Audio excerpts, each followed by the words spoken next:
Hey, we are live. Elevate your profit. Tom Ginn, and Mark Gassert. we will be right back.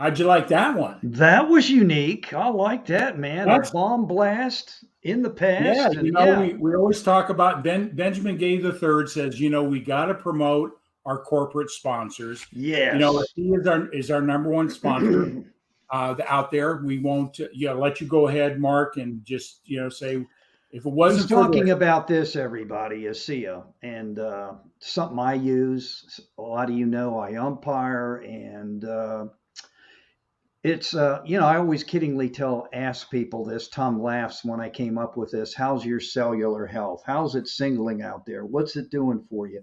And this right here has been a helper to me. I'm getting ready. Actually, baseball's winding down, so now we got basketball coming up, so I'll be getting into that as well. But well, world athletes in their training, so that's why they're breaking world records. She'll be able to keep up with those 12-year-olds, I'm sure. yeah, Right? yeah, 12, right? And Okay. our newest sponsor is Be Connected. Yes. Yes, so we'll be talking more about that. But tonight, I want to, share a little bit about what Elevate Your Profits is. It's everything from the mindset to the bank. We're bringing great guests in that have wisdom, experience, shares what it takes to win. And today's guest, I'm really excited for. I met him, watched one of his live streams with another business colleague of mine here in the Milwaukee area. And I said, we got to have him on. So he's here. So without any further ado, I could read his bio. Oh, yeah. It would probably take our whole 45 minutes tonight. So without any further ado, we're going to bring in, and I hope because there's two ways to say it. So you correct me if I said it wrong. Okay. Larry Levine. Actually, it's Levine, but I'm so glad to be here. It's Levine, yeah.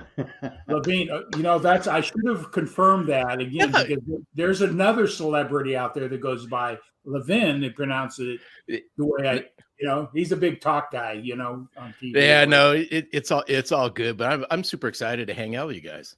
Well, good. Yeah, we're excited for you. And what I like to do before we get into our conversation is I always like to ask people what they're grateful for today. What are you grateful for today?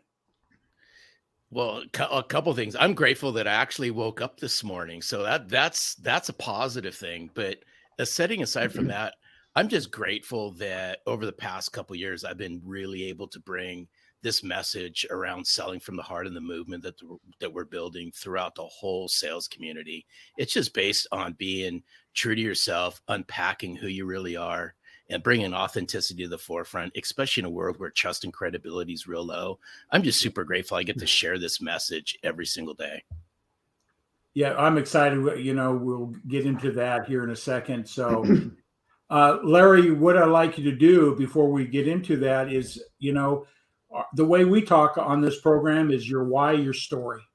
And so share a little bit about where you live now, a little bit of your background, and then jump into what we'll be talking about here in a little bit is about your book.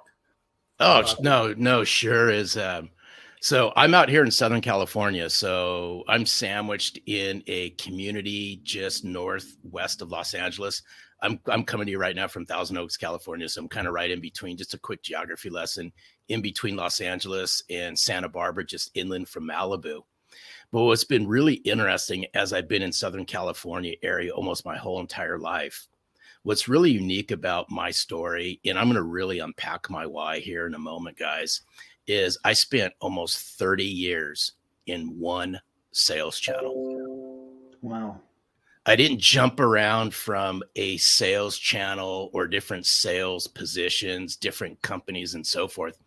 I was in one sales channel my whole entire career. Right out of college, I started selling copy machines. Talk about one of the most commoditized, chaotic, laggard sales channels there are. Now, I could say it, and I'm being polite right now, guys, when I say this. But what was really interesting, and I spent from the late 80s all the way up until 2015 inside the copier channel. But what I learned a long, long time ago, that if I wanted to really turn this into a career, I had to do something different. And what I mean by doing something different is this, and I'm a big believer that we're products of our environments. Yeah. We're products of the environments we're raised in. Now, I could say that to salespeople. I could say that to any, place where someone's been working for an extended period of time. You are the products of the environment that you got brought up in. Well, the same holds true in your personal life. And the reason why I say this is in order to carve my niche in the copier channel, I wanted to do something different and I wanted to stand out. And what I did the very first year, and this is the late 80s, is I took how I was raised and I brought it to the forefront. And I'll share it with you. I was raised by a highly, highly relational mother and a very brainiac father. My father was a rocket scientist for the United States Air Force, aeronautical engineer, very smart guy, very diligent. He planned, he practiced, he prepared, all these things that he ingrained in us. And I share this with you because I knew that if I wanted to stand out, I had to do a couple things different.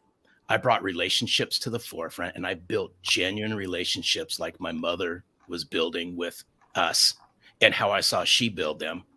And then what I did was something a little bit different, is because my very first year in sales, I was on a dysfunctional sales team, dysfunctional sales manager, highly toxic.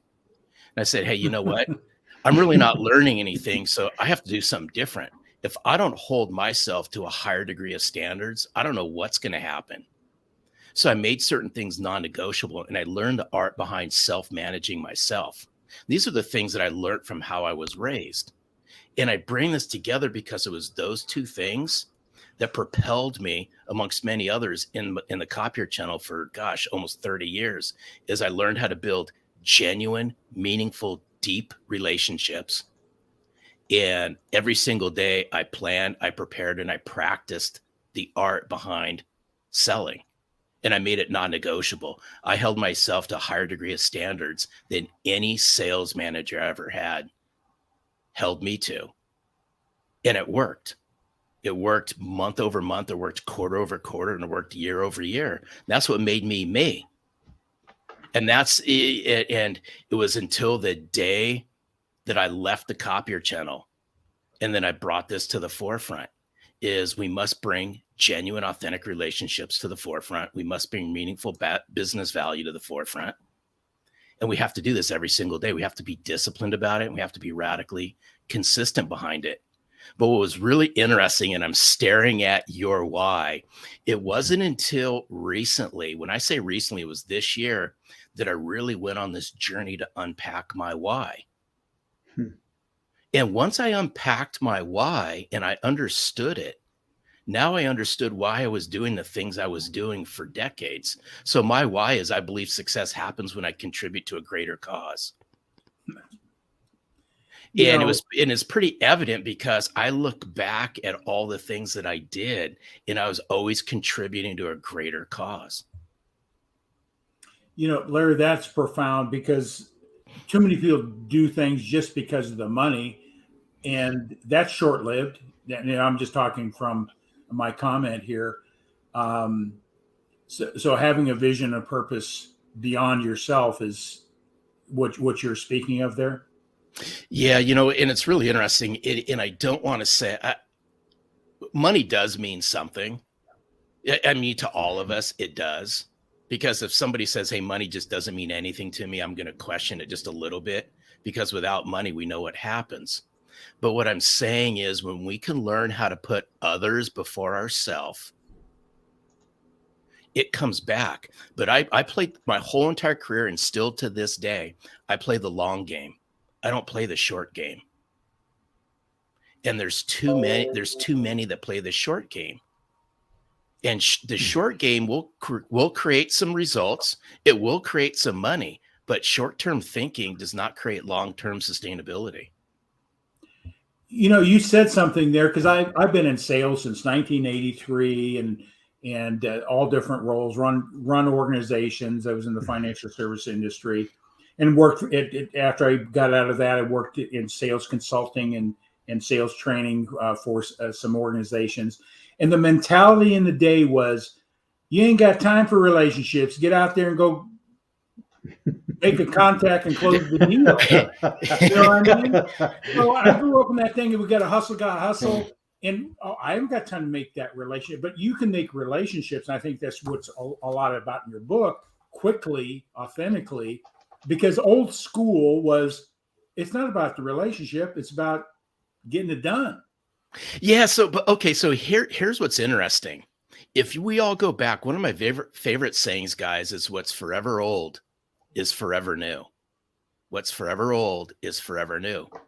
The stuff that I hold near and dear to me, the stuff that we're speaking about now, the stuff that we're going to be speaking about here shortly, go back 100 years, guys. They were talking about the same thing. Same exact thing. Without relationships, you will not have consistent long-term revenue. Yeah.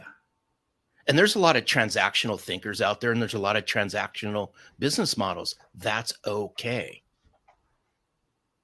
But if you're in environments where relationships mean something to you, then my question is to everybody, what are you doing to build deep, meaningful relationships that will sustain you for months and years and decades? And you can't do that with transactional thinking. You just can't do it. Yeah, that's in that period of part of my career. It was all transactional, and it's like you said, nothing.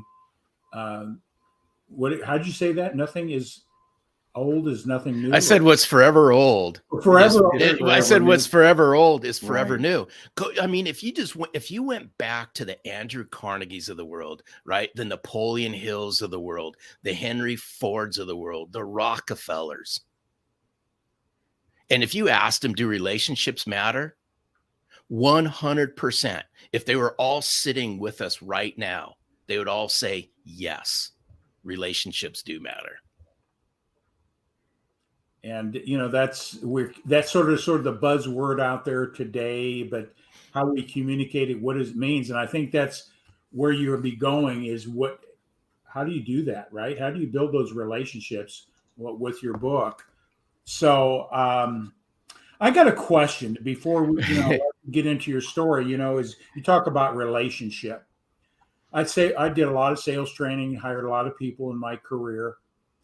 And I just asked this because I know you're a personal development person. You're in Napoleon Hills and all those people that you've referenced earlier. And just sort of what I've seen in sales about personal development, you take your environment. This is going back to what you said. You took your environment, kid, your mom's relationship strengths, your dad's disciplines, and all those things, and you've molded yourself. But a lot of salespeople I've seen that have great intellect, great personalities, all the things you would think that person would be great in sales. And they can't sell themselves out of a plastic bag. And the reason, and something I found out is that, and just maybe expound on what I'm going to say here. What I have found out, if you don't have a strong relationship with your self-image and value to money, you can't close the big deal. And it works this way. If you're asking somebody to spend $10,000 and you have nothing in your bank account and you have a lack mentality, I'm not worthy, I'm going to ask this guy to spend more money than I've got, the subconscious that's going on. I found that those that have a poor relation with money not very successful in sales. Oh yeah, but there's a lot to unpack there, and Yeah. here and I see this, and what I'm about ready to say crosses the generational divide, and I'm not saying it's just pointing at young people or people into their careers. This hits all facets of people at different stages in their life. There's three things that I think really prevent people from becoming the best at what they do. Now, this is I'm saying this through a sales centric lens, but this applies to just about anybody. Is when you lack confidence, when you lack believability, and I'll peel this back, when you lack believability in yourself and your messaging, and you have low self-worth, it's going to be a rocky road to any consistency that's out there.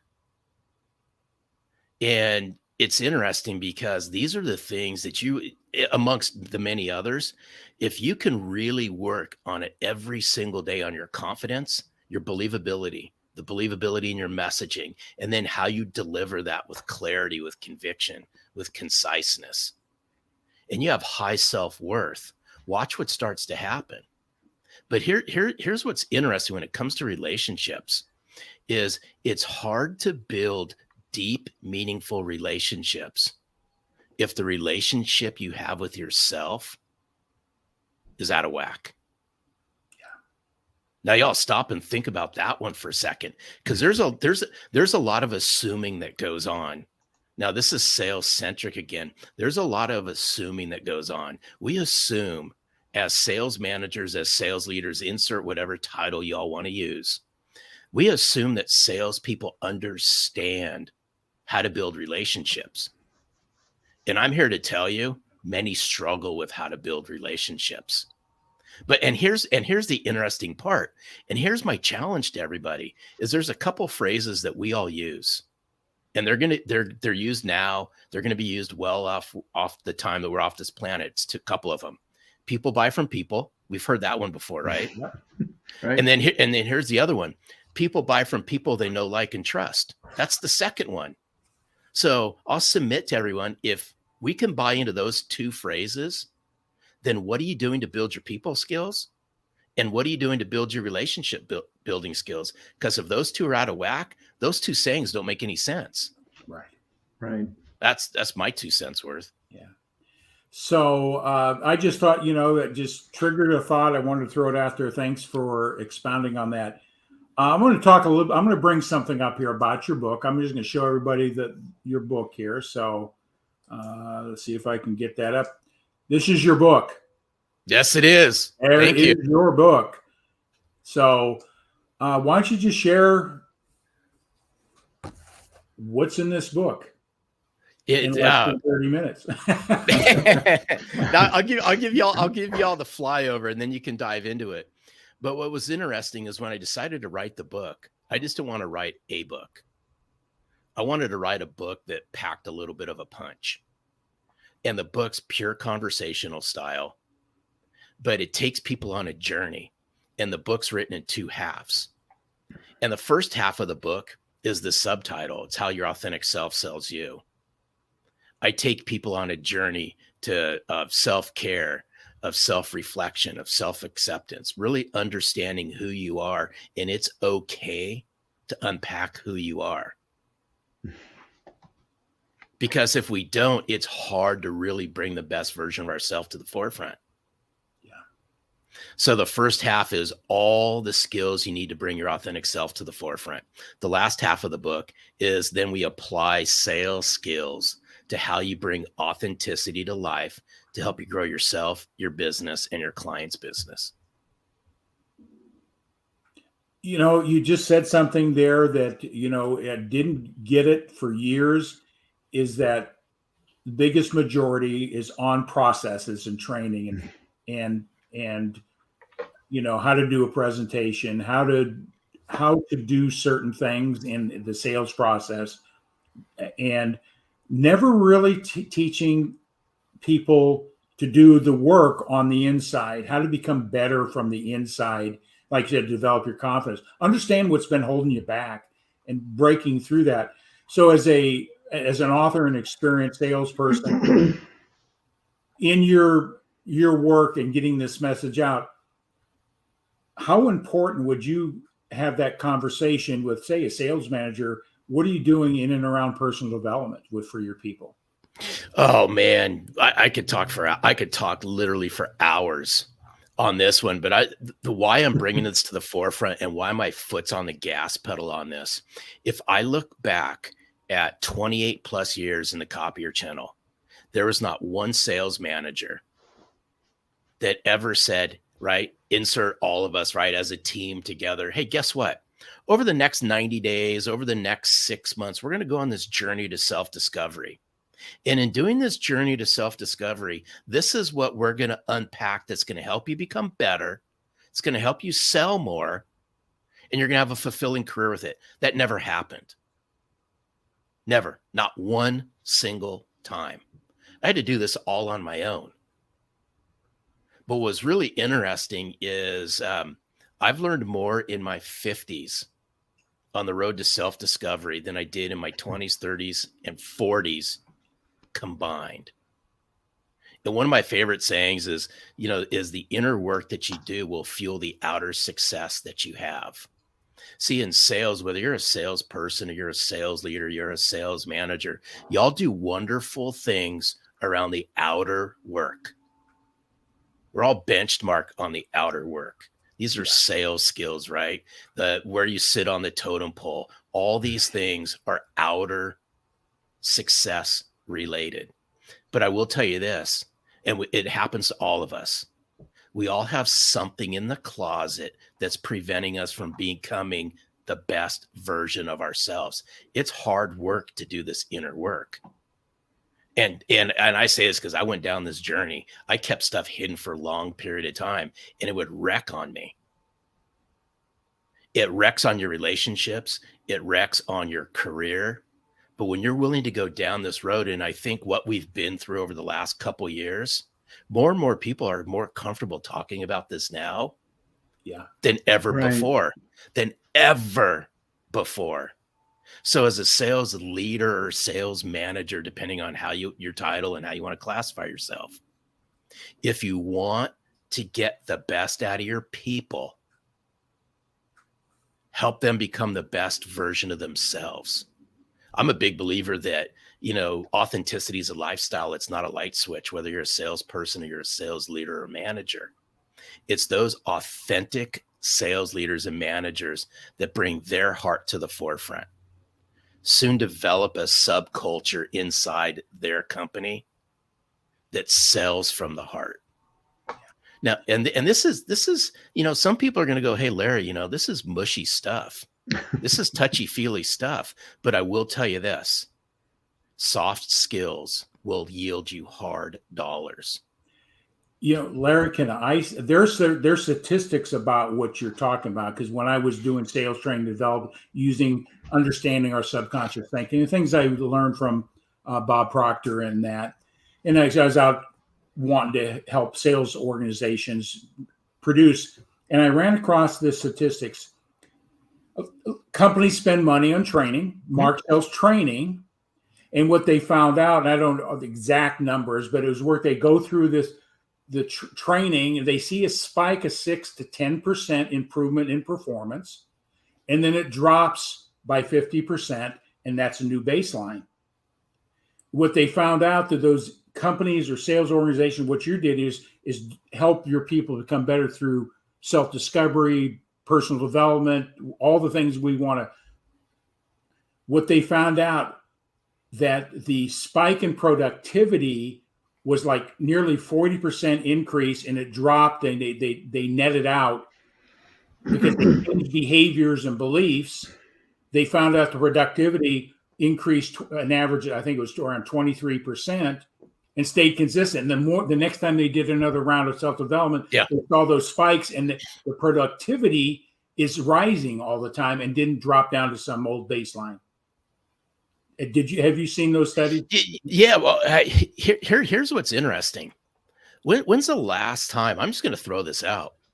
When's the last time that anyone's ever asked, whether you're a leader or manager, When's the last time you've just gone face to face, if you can, right? Virtual phone, doesn't really matter.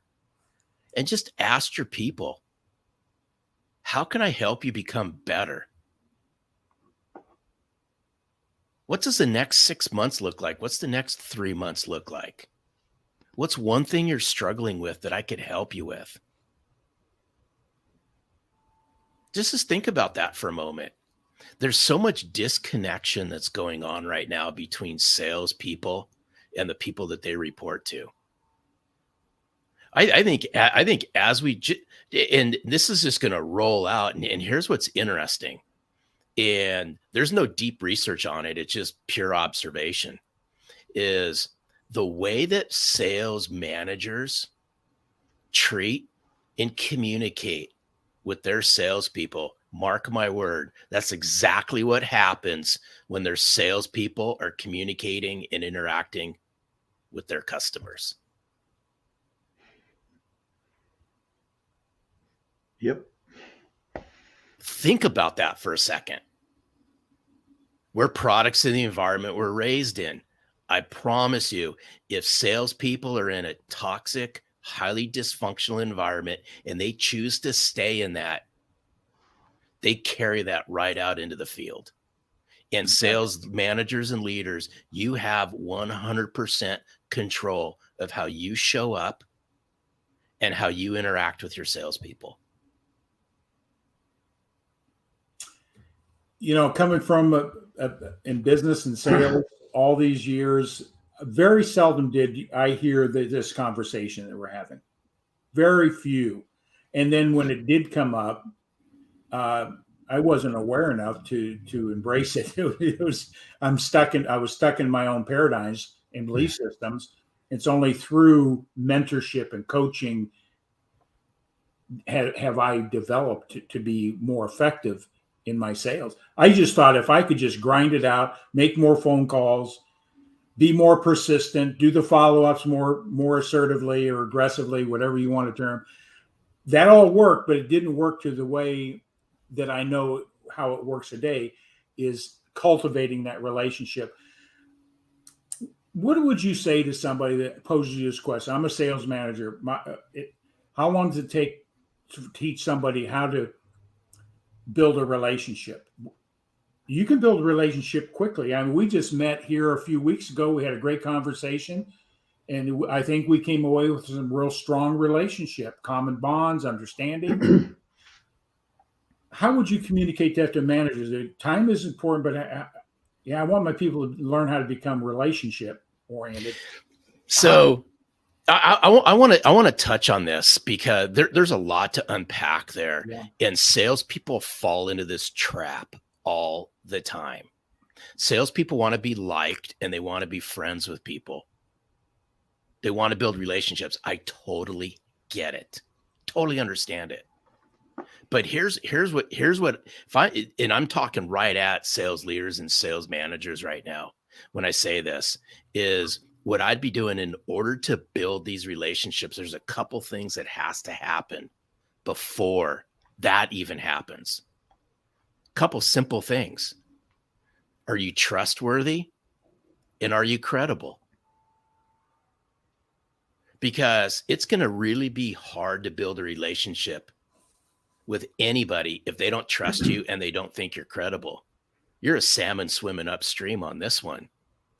So a lot of what I do in my communication and in my coaching when I work with sales teams is we got to pay hyper close attention to how we open up interactions with people, how we open up conversations with people, the messaging that we do, because the first time anybody meets somebody, there is no relationship. You tracking? There is no relationship. I just met Mark, right? For the very first time pre-show. Very first time. There is no relationship. He might think I'm a whack job after this. But you know what though? We all do this. In order for somebody to build a relationship with someone in the very beginning, I meet somebody for the very first time like I met Mark. Now, he might not be thinking this because, Tom, you made him privy to, some of my backstory. But Mark's going, Hey, can I trust this guy? Is he somebody that I can open up to? Is he credible enough? Can I share certain things? And if he starts ticking those boxes off in a fairly quick fashion, what do you think next starts to happen? We start getting into a conversation. Right. And it's through that conversation that forms the basis of a relationship. But these are the things that it's hard to build a relationship without any trust and without any credibility. Absolutely. And it's I think something that you shared earlier is who we're showing up as, that essence, who we are, that vibrate, whatever you want to call the energy we put out, our body language, the tone of our voice. Are we listening or talking? Understanding some basics of Maslow. Just there's a lot of principles of Maslow. If you studied Maslow, I'm sure you have. But basically, building relationships in anything in life, not only in sales, is people want to know: do you see me? Do you hear me? And do you care? Yep. And if you can move yourself to those simple principles and learn to listen, acknowledge, you will go a long ways. You will go a long ways with it. Yeah, I use two words that all over and over and over again, and it runs parallel with what you just said, Tom. It's how fast can you connect to somebody, and how fast can you relate to somebody? Think about those couple things just really quick. Is if I can't connect to Tom, if I can't relate to Tom, it's going to be a very short-lived conversation. Yeah. And same with Mark, right? It's going to be very short-lived. And it's just the art behind having conversations. We have lost that in the sales world. I will submit to everyone, salespeople today become conversationally incompetent. They struggle, literally, they struggle to have a conversation with people that's not sales-centric. If it's sales-centric, they're is the communication tool, right? And Larry, let me ask you this: why do you feel, or why is that? Let's put it that way. Why is that salespeople struggle to hold and have meaningful conversations, whether it's in a sales setting or their colleagues? Is it because they lived in their silos the past 2 years because of COVID? People want to always use that as I hate saying an excuse, but an area that, hey, this is what created this. Or one of the things I really like you said on your webpage here, I was looking at it, we're living in a world that's rapidly changing. Is it because they don't want to adapt, improvise, and overcome? What do you feel it is that people have problems communicating?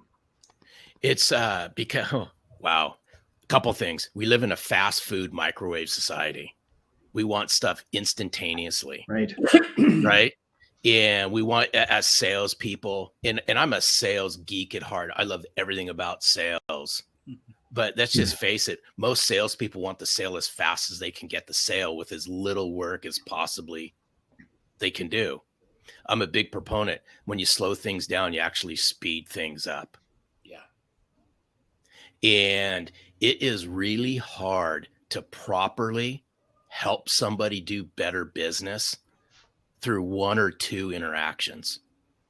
Right. You just can't do it.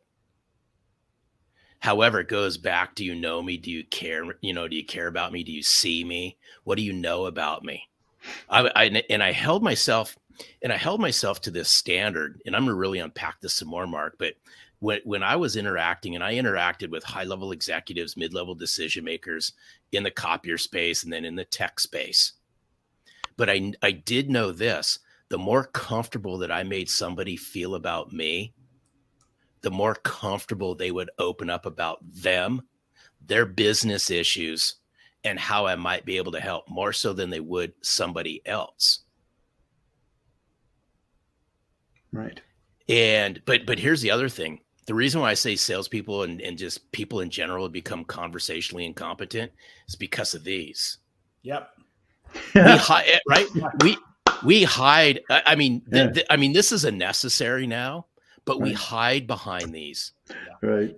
So when, when we hide behind the keyboard and when we hide behind acronyms and stunted dialogue,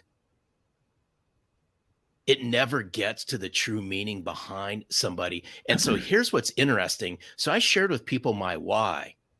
Well, my why operating system consists of my why, my how, and my what. That's what encompasses your why operating system. Well, my how is that I do things. When I do things, I make them clear and understandable. I bring clarity to the forefront. Well, folks, it's hard to bring clarity to the forefront when you use acronyms and stunted communication. Stop and think about that for a moment. Right.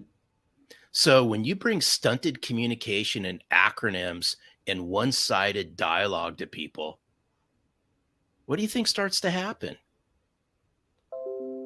If salespeople want to succeed today in the sales world and in the business world at rapid rates, learn the art behind business conversation, learn the art behind business acumen, unpack business skills, have these types of conversations. So I just been scanning through some of the chat. This is just nice to see.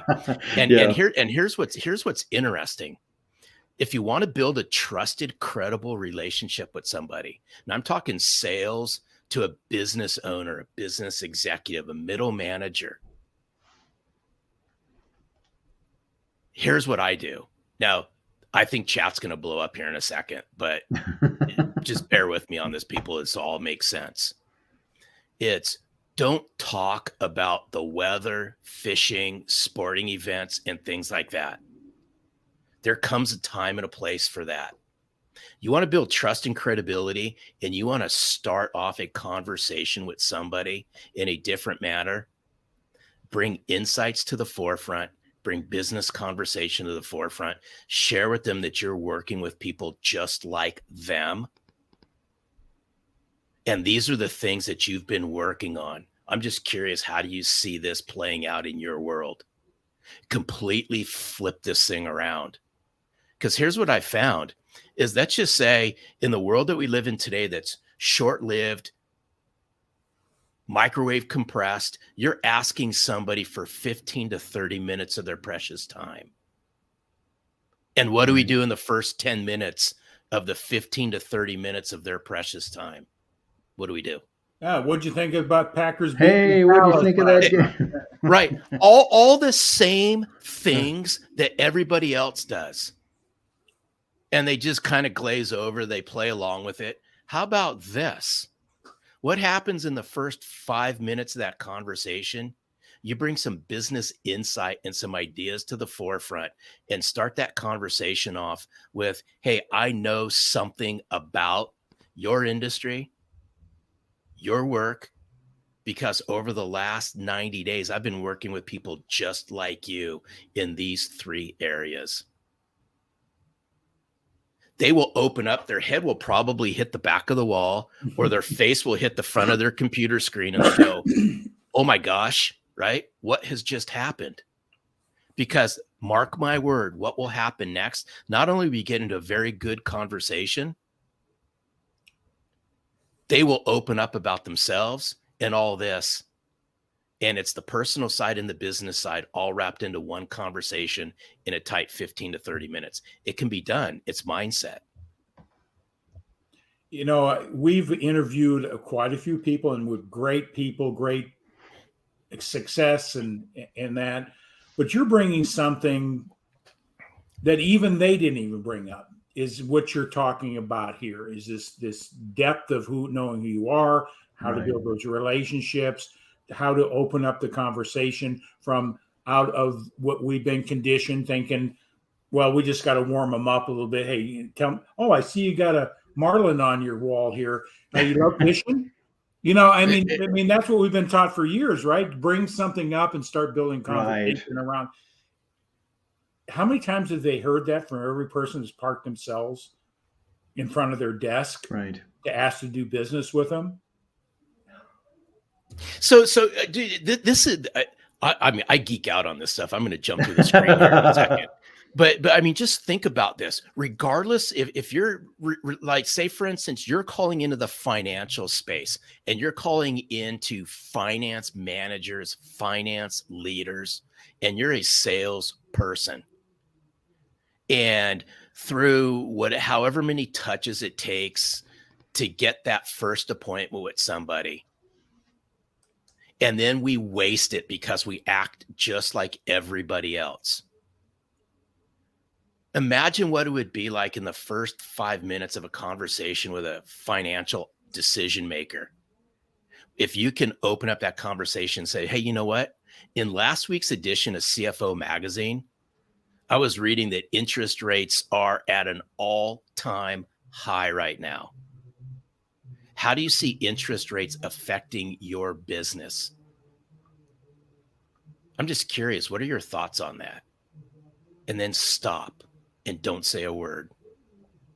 And the silence is going to kill people. But I promise you this, you're going to get them to think and they're going to open up. And then you take that conversation where that conversation goes. And I promise you this, it'll be one of the best conversations you will ever have with somebody. And they will look at you in a completely different fashion and go, oh my gosh, what just happened? That's the difference between a sales professional and a sales rep. And I talk a lot about it in Selling from the Heart. You know, I've got something, Larry, and we're want to keep on time here in a moment, but don't want to miss this. You mentioned just what you were saying there is that salespeople have a great amount of knowledge and know they have solutions for people's problems, and they want to. But people aren't going to. Your voice has no power until I believe people understand this. Your voice becomes stronger when you hear the other person's voice first. And the things you were sharing there, this is again-ism. This is something I came up with. Again-ism. That's good.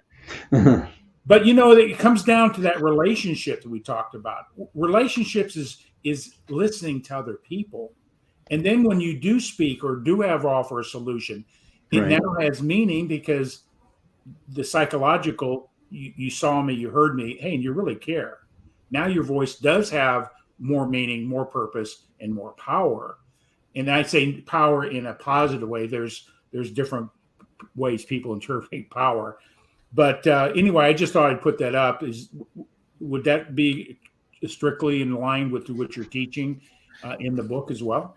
Yeah, I mean, just think about this. You use the listen word. I think salespeople in general listen just long enough to respond. Yeah.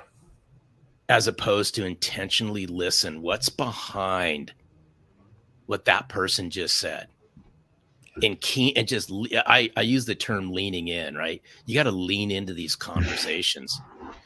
Too many just ask the conversation, wait long enough for the response. Or they ask the question, right? They just ask the question and they go, okay. They listen just long enough. And then they just keep rambling and they keep rambling and they keep rambling. But what happens if we ask that insightful question in the very beginning? It shows, right? It shows that we're reading stuff. It shows that we're educating ourselves. It shows that we're working with people just like them. And you're bringing something to the forefront that gets them to think. And then as they respond, you listen and you intentionally listen. And then I love asking why questions because it's part of how I like to clarify things. And then you just keep layering and you keep layering and you keep layering. And pretty soon, in 15 minutes, you've unpacked a very healthy business conversation. What's going on in the back of that person's mind. And I have no degree in psychology or human behavior, none. I got the crap kicked out of me selling copiers my whole life. But I really understood the art behind having a conversation with somebody. Yeah. And when you can do this up front in that very first meeting, watch what happens to trust, watch what happens to credibility, and watch how fast that relationship starts to develop. Yeah. Right. Larry, I tell you what, we're going to have you back again. I mean, most certainly, if you want to become our guest. That's fine by me. Yeah. Because, we want to promote your book. I want to make sure people know how to get your book. They can go to your website, right? Which is right there under the banner. Yeah, you can go to sellingfromtheheart.net/book. Yeah. And the other thing is how to reach you would be through your email, if I can find it. What happened? I got so much stuff on my side of the fence here. There's an email here. He gave it to us. Oh, there you go. Here.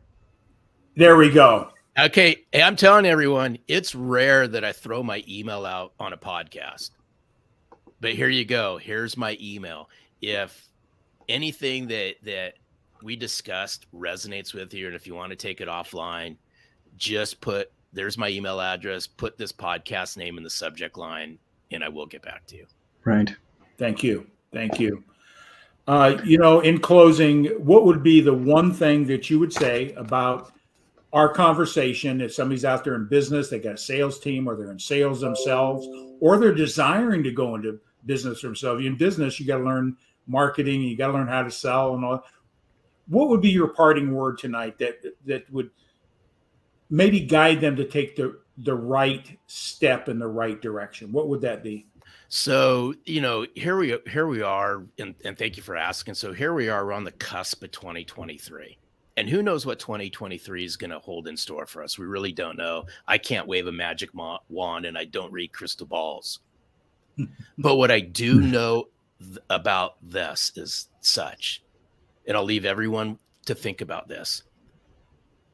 If relationships mean something to you as a salesperson, as a sales leader, as a sales manager, then I'm going to ask you all, as you start rolling through the rest of 2022 into 2023, is what will you be willing to do to build authentic, genuine relationships, high, wide, and deep in your customers' accounts? And what will you do to bring meaningful business value to your customers? If you can do those two things, watch what starts happening to the trust and credibility. Watch what starts happening to sales. Watch what starts happening to referrals. So if I'm a sales leader or sales manager, I'm doubling down on how to build authentic relationships and bring meaningful value to my customers. If you want to grow new business in 2023, it's going to come right through your customers, not at the expense of your customers. Perfect.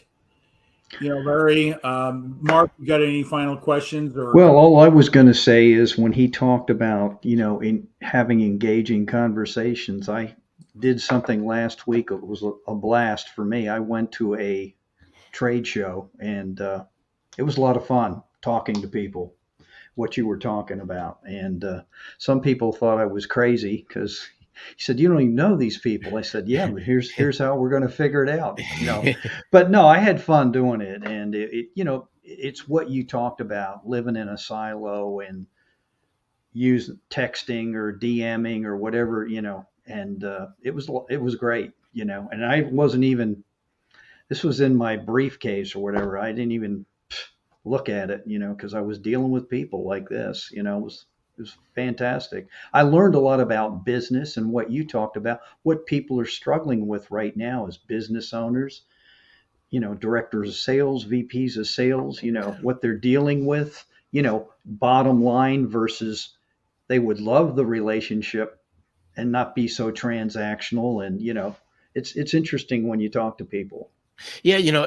I'm not here to, throw an S-can on technology.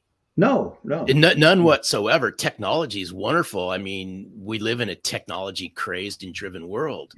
But what I am concerned about is we're not coaching. And I mean this. We are not coaching salespeople on the people skills and the relationship building skills. We are not coaching salespeople on conversational competence.